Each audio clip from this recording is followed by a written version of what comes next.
Yetkililer herhangi bir yetki buraya gelip de bu çamuru görmüyor. Biliyor musun?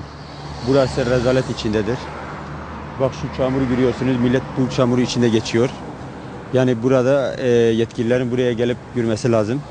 Ve burayı yaptırması için yani yapılması gereken bir adım atması lazım.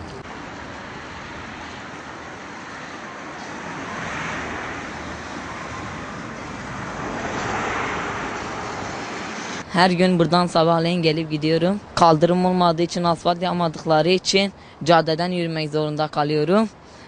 Arabalar çok hızlı geliyor. Tehlikeli. Nasıl geleceğim, gideceğim bilmiyorum. Yetkililer bir buraya asfalt ya da bir kaldırım yapsınlar.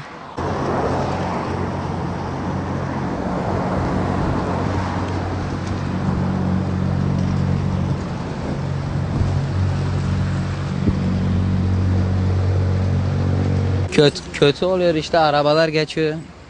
Böyle dikkatsizler, hepsi de çarpabiliyor işte bize. Hala bir üst geçit yapmaları lazım buraya.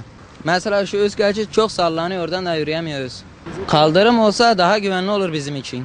Öğrenci zaten buradan çok gelip geçen var. Ulan abi buradan gelip geçiyoruz, hem kaldırım yok hem çamurdur, ayaklarımız hep çamur içinde gidip geliyor. Kaldırım yok, her yer sudur zaten gördüğünüz gibi. Bir o da tehlikedir, caddede yürüyor. Yani bir kaldırım, bir yol falan yapsalar iyi olur. Öğrenciler zaten çoğu gelen giden zaten buradan geçiyorlar.